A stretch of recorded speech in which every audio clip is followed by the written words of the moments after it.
Yeah, so everybody who's just joining us, make sure to download Adobe XD to your device, laptop, computer, whatever you have, and feel free to work along with us. It's going to be a very hands-on session, so you'll be able to create your stuff in the meantime. And feel free to check out the link that I just put, the tiny URL. It's called Starter Kit Personal Brand. We are going to be working on your personal brand today. So it's going to be a very helpful session for all of you who have not built any online presence yet, or are, working on it, building their portfolio. People who don't have their own logo yet, who are not very set on their color palette. Those are the things that we're going to be working on today. So it will be a very helpful session for you to give more definition to your personal brand. And for that, we're going to be using Adobe XD. So feel free to download it and open the Starter Kit Personal Brand tiny URL file that I posted into the chat. Let me post it again. Yeah, I got it. Okay, I think I just posted it to us. But yeah, there you go. Awesome. So cool. All right, awesome. We have a couple people here. Again, if you just joined us, let us know where you're from, and let's keep a conversation open. Feel free to ask questions in the Q&A in the meantime of this presentation. All right, now let's get started. I'm going to share my screen and let's get going. All right, my friends. Hopefully y'all can see my screen right now. All right, so my name is Julia Masalska. I'm a designer and art director for branding, packaging, and digital products. But I also work in a very multidisciplinary way. So I go often into UI UX, I go into 3D, and so on. So I try to keep my experience kind of spread apart through the different disciplines so that I can benefit from all the tools that I have surrounding me. And today we're going to be working in Adobe XD, building out your personal brand and for designing for your personal brand identity, which is basically a brand. Some of you might know what a brand is, right? So if you think about Coca-Cola, you think about a specific feeling. If you think of Nike, you think about a specific feeling, right? So that's something that we want to create for ourselves as a designer or as a professional, to be able to stand out online, digitally, maybe on social media, maybe on your website, maybe on your portfolio, wherever you want to use those assets. It will help you to kind of unify the experience and will help you, kind of define your image online, right? So that's something that we're going to be working on today. First of all, I would like for you all to open up the starter file and join me. This is a hands-on session, so we're all going to be working together. You'll get 15 minutes in the end to ask questions, and also feel free to put the questions into the Q&A box if you have any in the process. All right, so I'd also like to know in the chat who of you all has worked in Adobe XD before, and yeah, what's your experience level in Adobe XD? I think we have a poll like that also. So you can put that into the poll. We have rarely or never used it before. That's a pity. It's a really amazing platform, and I'm going to show you why in just a second. Then we have some people who use it occasionally, and we have one person who uses it as part of their regular workflow. Cool. So I'm going to tell you what I use Adobe XD for. And for me, it's a great platform to create graphics for my digital appearance. So I create my social media posts in here. I also use the auto animate tool a lot. So I'm creating basically animated posts in Adobe XD, which is super fun. Primarily, Adobe XD was designed with UI UX designers in mind, or designers for digital products, right? But literally you can design anything in Adobe XD. And today we're going to be designing a logo. We are going to be kind of creating a color palette. We're going to create ourselves a set of typography typefaces that we're going to be using for our brand. So let's get started. And to give you a quick tour in Adobe XD, here at the top, you will find design, prototype, and share. So those are basically the three parts of XD, the three parts of the workflow. First, your design. right? You design graphics, then you prototype, which is also where you can animate, create transitions, for example, for presentations and so on. You can also create UI, UX prototypes there, where you have the full functional or very, very well defined functionality, and you can user test those, let's say, websites or apps after prototyping them. And then we have the share function where we can share these assets either for design review, for development, for presentation, for user testing, or for custom. So we are going to be starting in design, and today we are probably going to stick in design, but if you're interested in animation, you can animate inside the prototype tool. All right, so as you can see, we have this starter file that you all probably have opened by now. And this starter file has a lot of presets for you. So some of you might be on Twitter. Here is a Twitter header preset. And here we are always taking a look at the safe zones. So, right, so where do we place the actual design? And that has been very important in the experience, because if you cannot read parts of the text that describes you and your services, or maybe your profile photo will be covering some of your header that kind of contains important information, that will be a pity. So we want to really design with that in mind. And here you will find a lot of different presets, for example, here for the Facebook cover, LinkedIn banner, if you're using LinkedIn a lot. Then we have a Behance profile banner, which is also a very long kind of image that you can create for your Behance profile. Then we have the Instagram story, Snapchat story, TikTok story, and so on. All presets for you that you can feel free to use after we've created this personal brand identity. But my goal with you is today to help you kind of get on the path of unifying your experience, the experience that others have of you online, right? So we are going to be picking a color palette, we're going to design a logo, and we are going to select some typography for our brand. Now, in this case, we are going to be working for the brand identity of Katie, who is our fictional character. Katie is a freelance web designer who works with outdoor and adventure brands. Katie is this person who works from her van. She's traveling and she's a working nomad. So she's living that working nomad life. And she likes biking, photography, and the beach. So I would like for you to kind of put together a little summary of what defines you as a professional, right? What do you like? What is your target audience? And we really want to define the target audience that you want to attract with your work, right? So for Katie, she wants to attract outdoor and adventure brands because she loves working with outdoor and adventure brands. And you can define the way people perceive you as well. You can basically target this audience with specific colors, specific typography, a specific mood that you build around your brand, right? So this is what I would like for you to do for yourself. I would like you to kind of define your target audience. Also kind of write down what defines you as a person, what defines you as a professional, right? What makes you different from every other designer or every other professional. Right. So, all right. So let's jump right into this and let's start with the logo. And I always want you to keep that in mind, what we start with, right? Think about your target audience, think about your personality. Who do you want to be portrayed as? Do you want to be a more natural looking brand? Do you want to be a modern minimalist brand? Do you want to be a crafty brand? Do you want to be a colorful and bold brand? So those things I would like you to define, and kind of keeping your audience in mind, keeping your work in mind, and keeping your goals in mind that you want to achieve as a professional. All right, so let's get started with a logo, and I want to show you a very, very simple way of creating a logo and creating a letter mark for yourself for your using your personal name, right?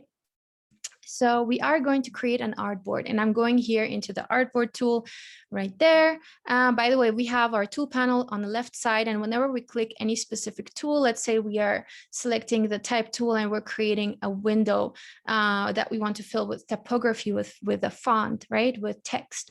We have this panel pop up that's basically the properties panel for each of the tools. So depending on the tool that we use, in this case, I have selected the text tool.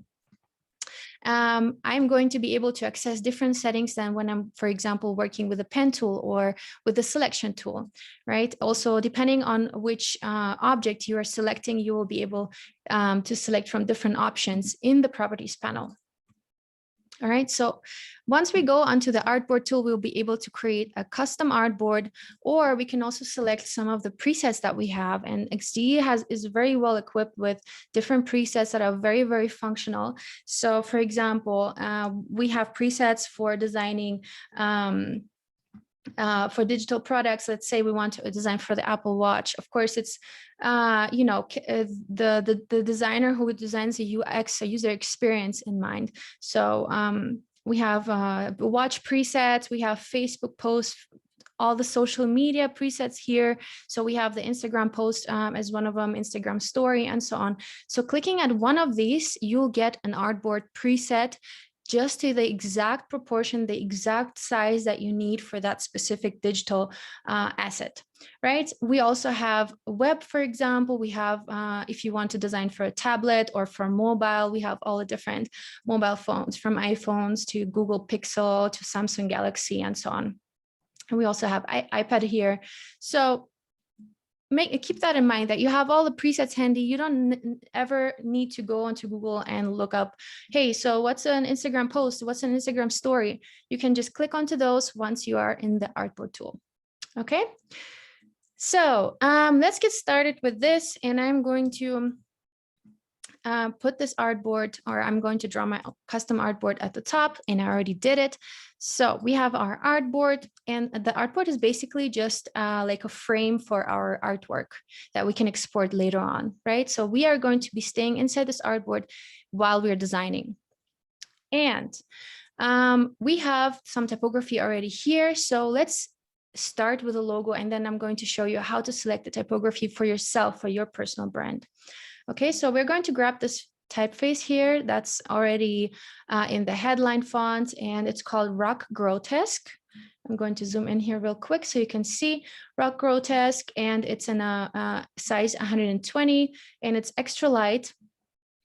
Okay, so we're going to do that, and we're going to hold Option, and we're going to copy and paste it into our empty artboard.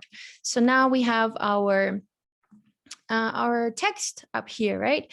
Now, what's the next step? The next step is writing out your name. And in this case, I'm going to be designing for Katie Chung, who is our fictional character. And I'm going to write out Katie Chung. All right, just like that. And we are still working in black and white because we want to have that contrast, and we want to see how that logo works, and we want to see the white space and how balanced it is and so on. So whenever you're designing a logo, I recommend starting out in black and white or white and black. Both things are important. 1 second, sorry, I have to sip some of my coffee.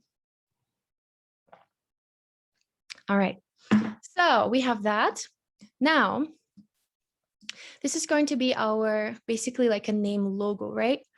Now, what we're going to do is we're going to create a letter mark. So we're going to take the initials K and C, and we're going to combine them together so they build out a logo for us, like a short form of Katie's name, right? Again, I'm holding Option, clicking and dragging, and I'm making a copy of this text. And then what I'm going to do is I'm going to keep that selected, and I'm going to Object, Path, Convert to Path. And what will happen is our live text that we were able to type now turns into vectors. That means that each of our letters will be no longer treated as a letter, it will be treated as a shape, right? So I'm going to convert to path. And once I'm in here and double click into any of these letters, now they're shapes, right? You will be able to notice those points, and those are called vector points. Now, we can, of course, move those points around, and we can customize our letters if we wanted to. If you want to be very experimental, we can also take the 2 dots of the K, and we can simply drag them to the top, and we can modify typography that way. And that's only possible once you are in the vector format, right? So now we are in the vector format, we can modify all of these things. Now, what do we want to do? If we click on the name, we will be able to see that Katie Chung, the full name, all of these shapes that are included in this name are selected. It is because it is a group of vectors, right? So what we want to do is we want to click Command Shift and G to ungroup it. Now, Command Shift and G. Now, oh, let's see. Weird. Okay, so anyway, so once we double click into that, we can remove some of the letters. And what we want to keep is the K and the C, right? So we're going to remove all of these other things. Double clicked, I'm selecting all of these points. As you can see, they turn a little bit darker blue. And then I'm simply going to click the delete button on my keyboard, right? And the same thing I'm going to do with all of these excess letters here. I'm going to select all of these points and I'm going to click delete. Now I'm left with a K and the C. Of course, it's also possible to just take the text and type out K and C, but I just wanted to show you how to get there. Okay, so now that we double click into that, we'll be able to move around the points. And by the way, if you want to move around the letter, you will have to grab one of the points, right? So because if you start dragging from anywhere outside the points, you will not be able, XD will not be able to understand what you want to do. So grab one of the points once you have selected all of them and pull it just like that. So what I'm going to do is I'm going to create like a little monogram of the two initials of Katie Chung, right? So the K and the C kind of become one, and we have this very beautiful letter mark here that unites those two letters. Now we have some little details that I want to adjust a little bit. And again, we're working in vector format, so we have a lot of freedom to really modify things here. And I'm going to remove this little, these little tiny pieces that are kind of reaching out beyond the C, right? So I'm going to double click. I'm going to take that point. And while we're moving it around, make sure to keep the width of the K stroke the same, because if we do something like this, you can see that the K stroke is getting thicker. So that's not something that we want. So we want to just like make sure that it's not kind of changing the width here. But you can see it looks way cleaner now, and it looks way more elegant and way more finished and detailed than before. So that can help us kind of create something a little bit more custom, a little bit more defined. Right, so now we have this really cool monogram that we can use in our brand identity, right? And I would like for you to know if that's something that you were able to work along with, and let us know in the chat if you are able to create some of those. All right, cool. All right, were we able to go through this again? So you can feel free to rewatch this. If you are an absolute beginner, feel free to rewatch this. This video will be published on the website of the San Diego Design Week.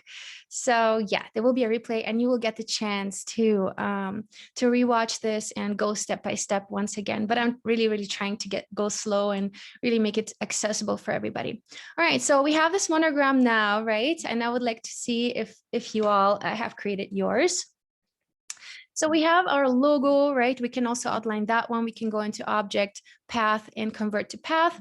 Now, again, here we'll also have our vectors, and we can feel free to, modify the logo the way we want. We can also make something cool where the letters are either turned around or slanted, or change their positions. So whatever you prefer for your logo, whatever makes more sense for your specific identity, that's what you're gonna do. All right, so we have our Katie Chung logo where Katie's name is written out. We have this monogram, which is also really cool.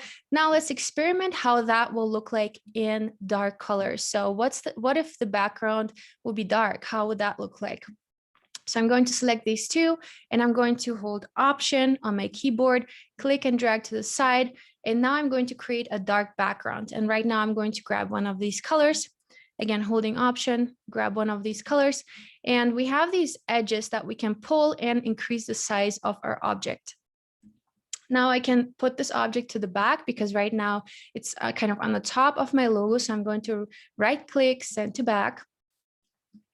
And now I have, of course, these two objects that are having the same color or a very similar color. So I'm going to select all of the objects, hold Shift and click on the rectangle because I don't want to select the rectangle. I just want to select those two other objects. Then once I see I have those objects selected, I'm going to right click, right click.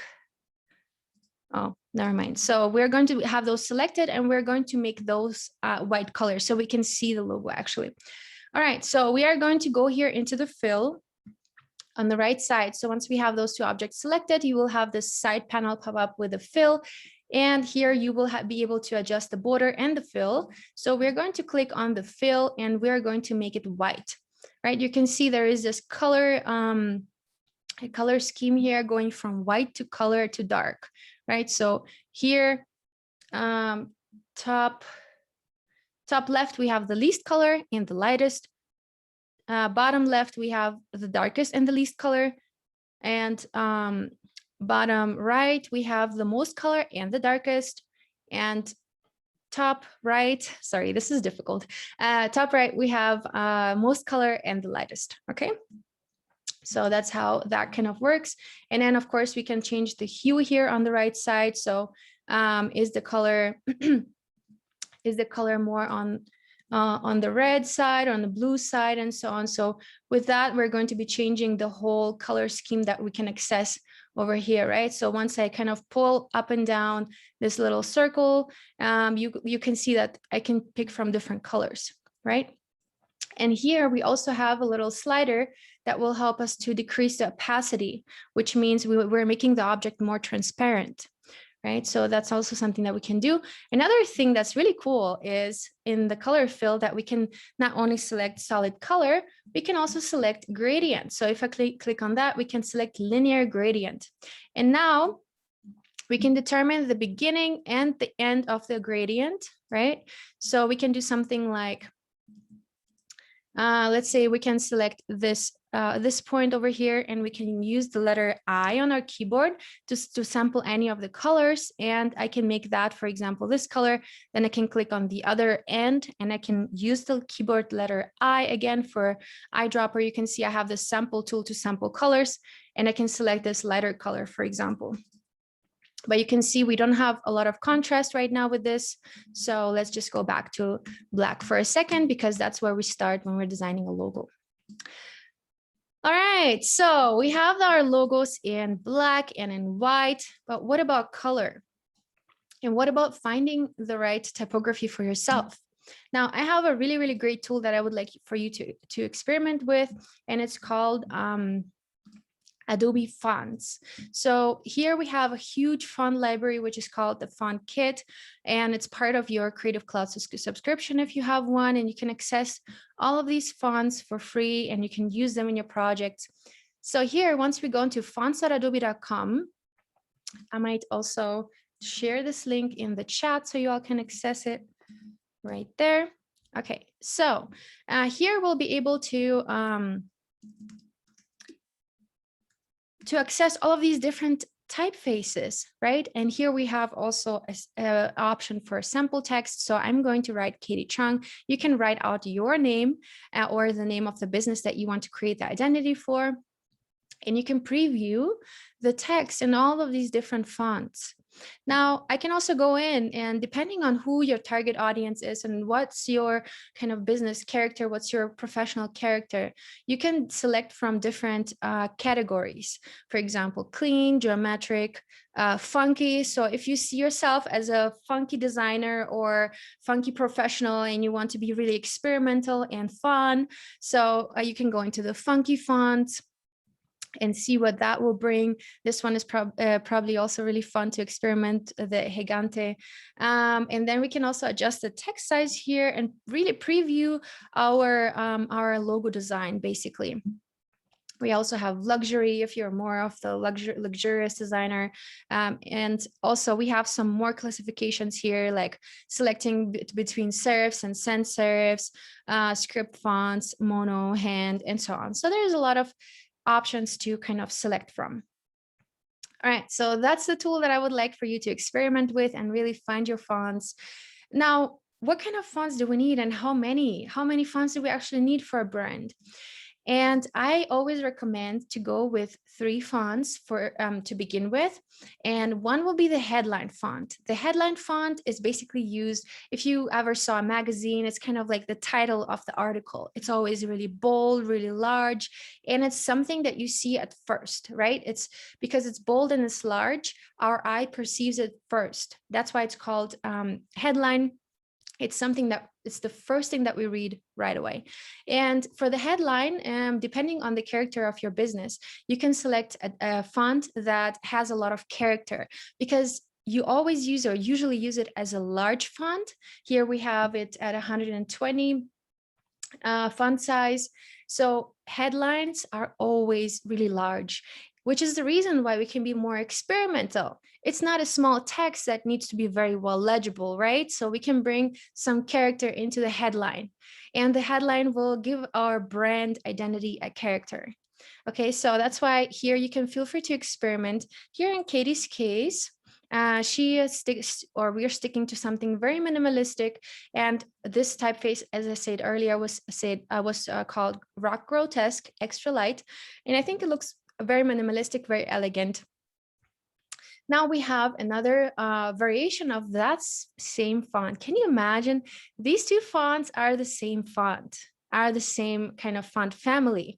If you look at that, it's also Rock Grotesque, but it's extra bold. And it's also used in all caps. Can you imagine? These 2 are from the same font family. I think that's really interesting how you can experiment with the same font, just using it in different character styles. Okay, so feel free to use a bolder typeface for the header, for the subheader, and you can also use it in all caps. How to turn on all caps, I can show you. So let's say we have this headline.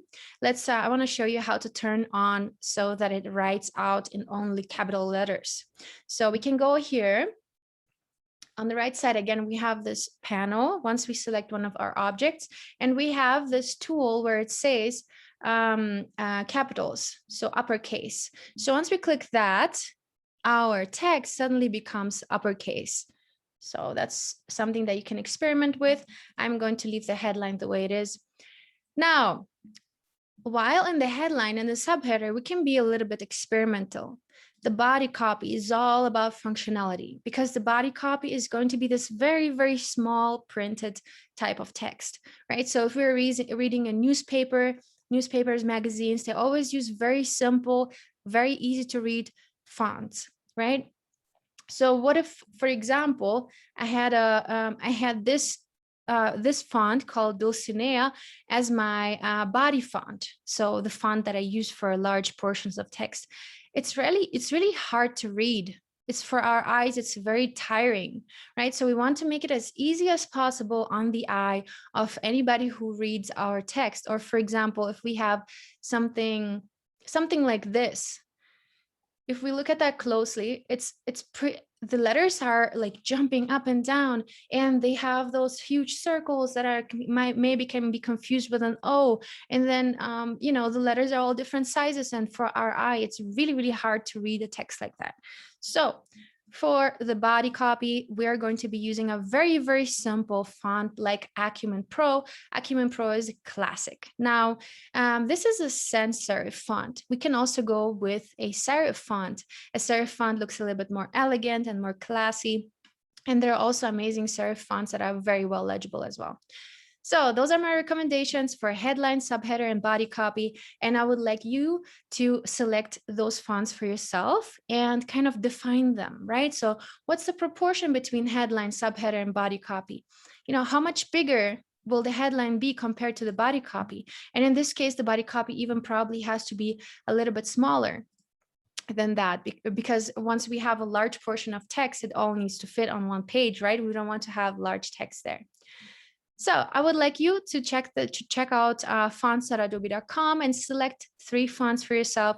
Body copy, again, to summarize, a very easy to read font that's going to be a block of text. Then we have the subheader that goes underneath the headline. It's a font that can be slightly experimental, but also quite well legible, whereas the headline can go all in. The headline can give a lot of character to your brand, okay, because we're using it in a large format. All right, so we've covered the logo, we've covered the typography. Let's get into colors. All right, so if we look at what Katie's business is all about, it's all about outdoor and adventure brands, right? So outdoor and adventure. Let's take a second to think about what that means. What kind of colors come to mind?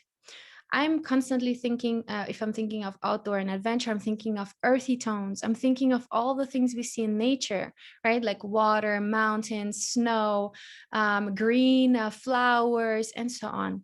So for Katie, she wants to have that outdoor and adventure feel in her brand, right? So that's why she has all of these colors that are very earthy, very natural. We have combinations of green, we have combinations of blue, we have combinations of orange, we have this light color that's almost like a white color, and we have this charcoal tone that also might be, you know, a color that you can find in a rock.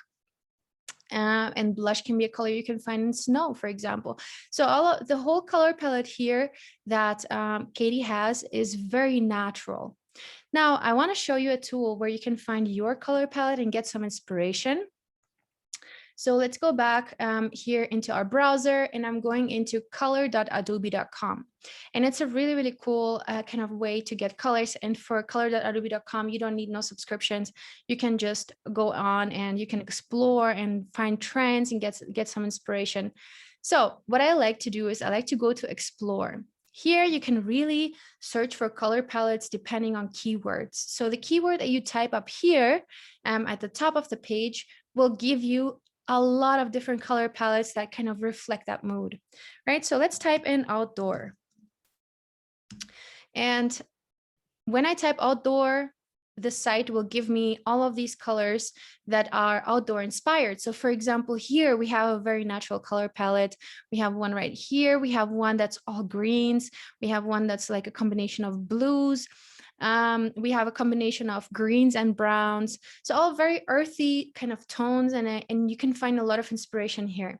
Now, let's say you want to create something a little bit more elegant. So let's look for elegant.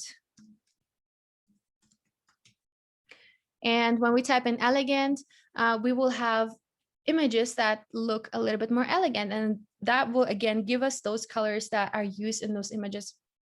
So we can get some inspiration of that, right? We have a lot of red, orange tones. We have a lot of pinkish looking tones, a lot of cream color, and so on. So you can kind of get that idea of what that feels like, what you want to show with your brand feels like in color. How can you translate that into color?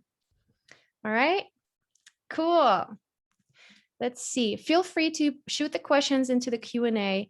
I'll make sure to take a look at that. Awesome. So we got the color, and I want to show you a couple of tricks of how you can get those color combinations. I call them color partners. So those are basically colors you can use tone on tone. What I mean by tone on tone is, let's say we're going to take that rectangle and we're going to take this rectangle and we're going to use those colors in combination. How could that work? And for example, we could use that in our logo. So I'm going to, again, hold Option, click and drag, and create a copy of my logo. Now, let me make that logo this color and put it on top of this darker background. And again, I'm using the eyedropper tool, using the key I on my keyboard, and I'm going to sample that lighter green color. Now you can see my logo is already light green, so I'm going to place it on top of this. So this is what's called tone on tone. And why is it tone on tone? It's because it's a lighter and a darker shade of the same color tone, of the same green, right? In the same way, what I could do is I could use the blues on top of each other or the oranges. And so here we have 3 tone on tone partners. Now let me show you another example real quick while we add it. Again, I'm holding Option, I'm creating a copy of both of these objects. And let me quickly make that orange for you. So you can see that those color partners really work super well together. And just because they look like they belong together, right? They're like brothers and sisters. They're like a family of colors, and a lighter and a darker shade on top of each other always look very harmonic and very calming, right? So that's something that Katie represents, right? So outdoor and nature and all of these things are calming. Now, if you are somebody who is really bold and colorful, I would use bright colors on top of each other to create a contrast rather than harmony, right? So just think about what do you want to show, right? Do you want to be more on the harmonic side of things? Do you want to be more on the contrasty side of things, right? So I want to show you how to create those color partners, and it's actually very, very easy. So right now I'm going to create a color partner, or yes, a tone on tone color for the green and for the orange. And for that, I'm going to select both of these, holding shift, holding option. I'm going to make a copy. And now, so right now I have the exact same color as the green, right? As the green on top. What I'm going to do now is I'm going to go into my color fill up here. So once I have this shape selected, this will pop up and I can click on it. And now you will see that once I drag that little circle a little bit further to the top and make it light, you can see that I have a color that's coming along that's very similar to this one, just a lighter shade, right? And so now I can use these colors as color partners or tone on tone colors in my color palette. Now let's do the same thing for the orange. We have the two rectangles that are the same exact color, and I'm going to select one of these, and I'm going to go into the fill, and I'm going to go right now. You can see it's on the very colorful side right now, and I'm going to pull it into the light direction, just like that. And right away, I have a color partner that looks very harmonic and that works really, really well on top of this other color. Now, if you're creating color partners or tone on tone colors, it's very important to create enough contrast, right? So I want to make sure that my, let's say I have a subheader here, and I want to make that subheader this color. I want to make sure that this one is still legible, right? So I'm going to test it if it works or not. I think in this case, it works pretty well. I'm going to decrease the size just a little bit so it fits into the box, because I'm a perfectionist and it's already disturbing me. Okay, so I'm going to create a copy, holding option, and I'm going to test if the green works. And I'm using the eyedropper, the letter I on my keyboard. I'm going to sample the lighter green color. And I think this works wonderful. I think this works super, super cool. And in your case, you can select the color that best represents your work, or that stands for the character that you want to attract your clients with. And think of that color and create maybe either a contrast or maybe a color tone on tone color, right? So depending on what you want to achieve with your identity. Okay, so we have that. How fun was that? We have our logo, we have some of our colors, we have some typography going on. Now, I would like for you, since we are doing portfolio reviews tomorrow, and I know some of you wanted to submit their portfolios, we would like you to use whatever you created today and apply it to your portfolio. Let's say you've created a logo. I would like you to export it and to apply your new logo to your portfolio so we can kind of see the results of today's labor in tomorrow's portfolio reviews. How to export those things? What I'm going to do is I'm going to create another kind of artboard, and I'm going to make it so that it's kind of like a square shape, but of course, feel free to adjust it depending on your logo proportions. In this case, we have the KNC logo of Katie, and that one is pretty much a square logo, square size logo. Now, if you have a lengthy logo, feel free to create the artboard that fits that.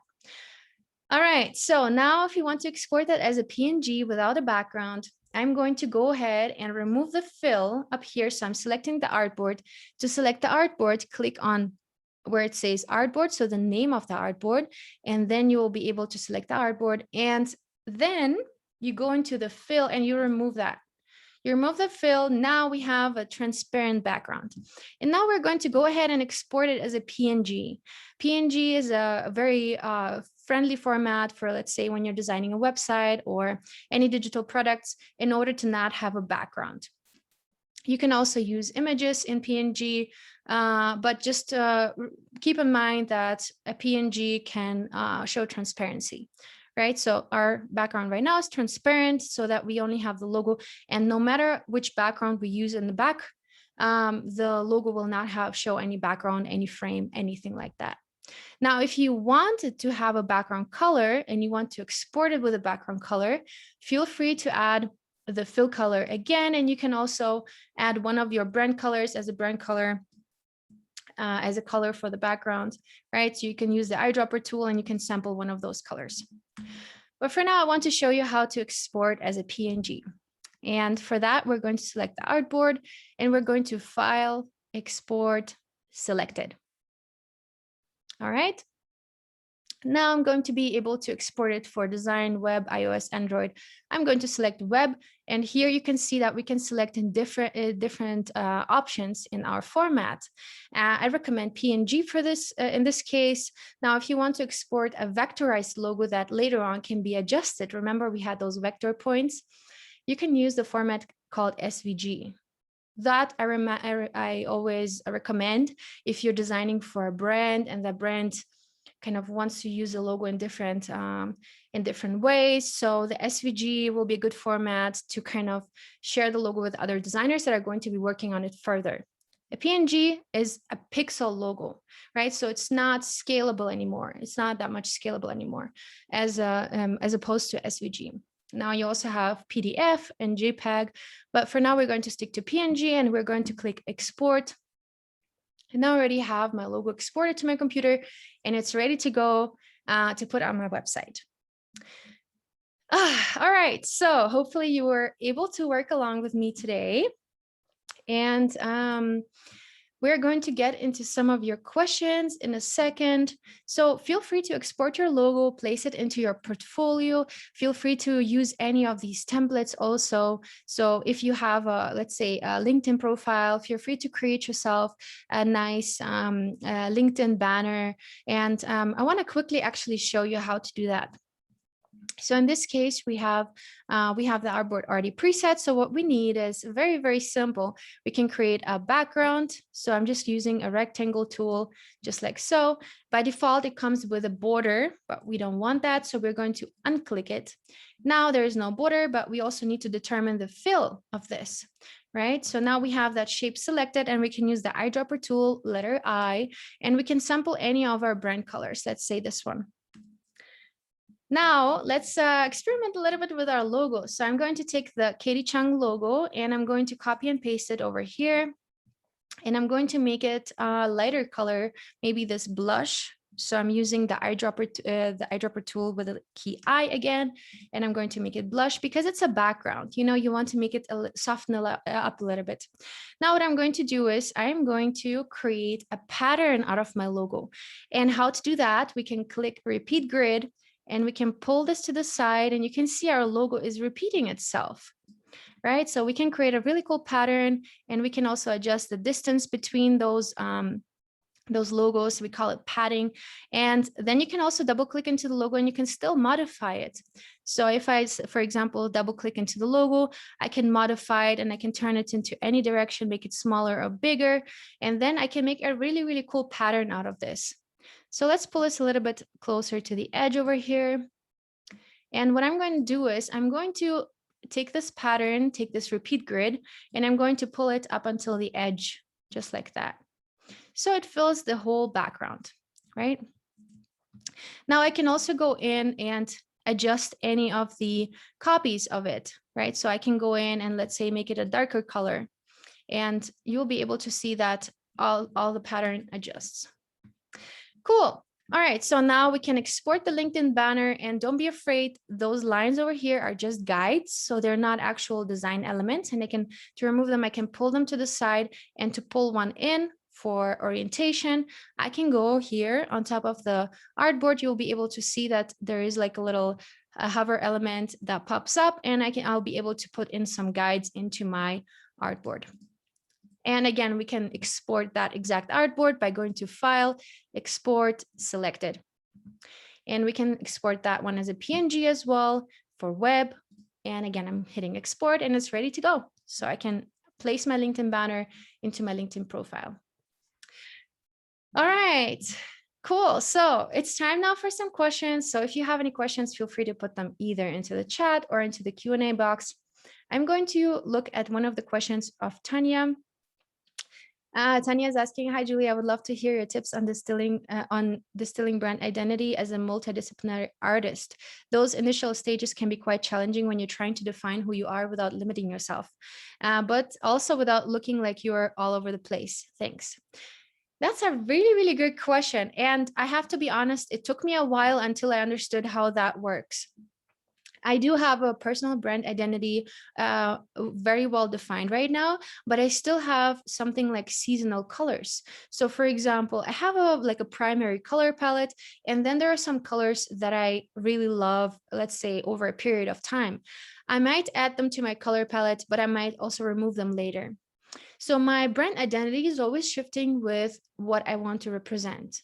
If at some point I realize that my typography is not really representing anymore who I am or who I want to be, with my clients, and maybe also does not attract the audience anymore that I want to attract, I can change it up.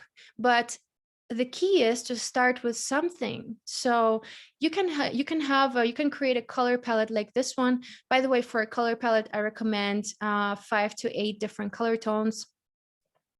If you use tone on tone or all different colorful colors, of course, if you are using all different colors, I would use less of them.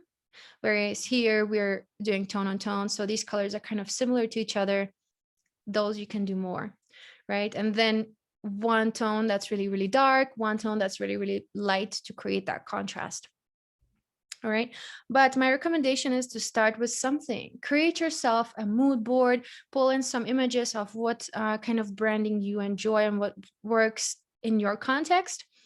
And then kind of create yourself a color palette, but don't fix yourself too much on that color palette. Use it as a resource, use it as a starting point, and adjust it as you go, right? The same thing with typography. If you at some point find a typeface that you think is mind-blowing and works super well with your brand, you can still change your typeface. You don't have to be so fixated on that specific typeface that you've been using from beginning. Of course, keeping a brand consistent and cohesive, it's all about using all the same elements over and over, right? You're using the same typography, the same colors, the same logo, and so on. But once you kind of manifest that one direction in the beginning, it will be easier for you to really find the right direction, if that makes sense. So start somewhere. Don't make it too hard on yourself, and just do it. Honestly, I think that's definitely the only advice that I can give you, is just start right away. Just do it, put something together, save it. Right here, for example, we have document assets. Also, it's a really, really cool way, or we can also use CC libraries to save those assets, like colors, typefaces, logos, any kind of graphics that you use in your branding. We can, for example, take those colors and save them into CC libraries. Like right here, you can see I have all the different client brands and different projects that I've been working on. I also have my own personal branding here.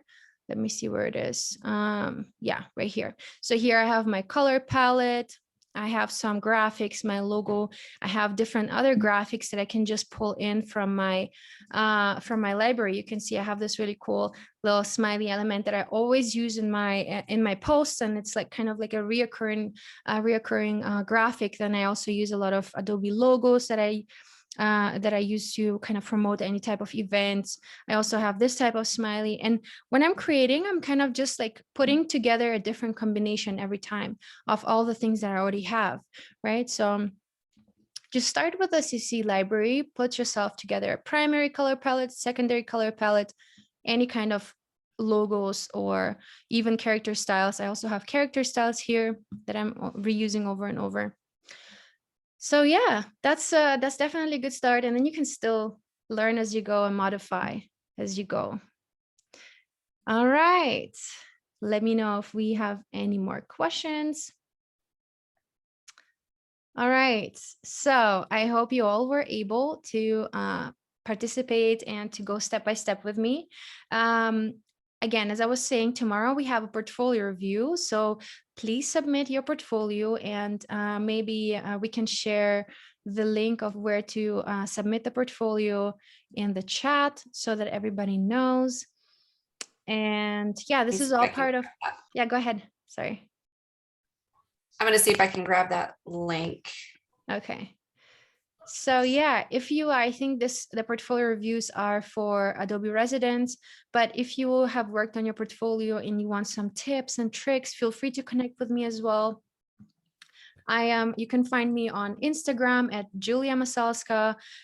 Just shoot me a message. I can also give you a little tips on and feedback, but also feel free to participate in tomorrow's event just to learn stuff.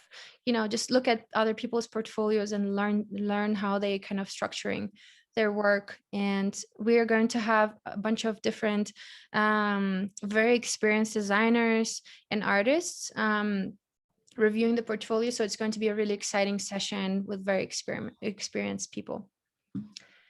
All right, so thank you so much. Liz just posted the link to. It looks like there's a question. So sorry. In the question answer pod, do you see that there?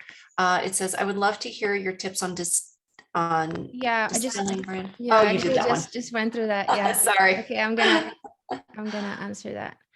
Okay. All right, so that's that. If you have any questions, feel free to shoot them last minute. We still have a couple minutes, so don't be shy. All right, otherwise, feel free to submit your portfolio. Feel free to work on your personal brand today and design your logo, put together your color palette. See that as a kind of like a start to unifying and to manifesting your personal brand identity. And it's always a good kind of starting point. Okay, Manka is asking, do you have more workshops like this? Yeah, of course. So Liz, maybe you can say a little bit more where we can find more Adobe workshops where people can learn about design. Yeah, so Adobe has a lot of events. You can go to the adobe.com XD page, and there's usually an events link there.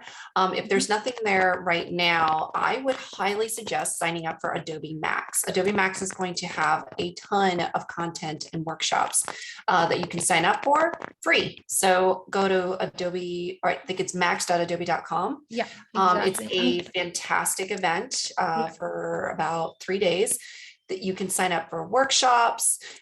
There are sessions. They will all be recorded. It's a great community. I would highly recommend going to this event and signing up. If you're also looking, really amazing.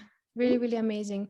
There is also so there's Adobe Max. I just posted the link actually into the chat, but there is also on Behance. Some of you probably might know Behance. We have something that's called Adobe Live. So if you go to Behance and go into live streams, you'll be able to see that there are daily streams and learning all the different tools like Adobe Illustrator, Adobe XD, Photoshop, InDesign. There are also drawing programs like Fresco, for example. So there is a lot of really cool stuff. And here, if you go to UI UX, we have a lot of XD going on here. And daily creative challenges are also really awesome. I'm going to post that also into the chat. So this is where you can really learn design and from scratch. So there are different levels of experience that you might have and still, find it helpful. Great. Any more questions? That was fantastic. All right.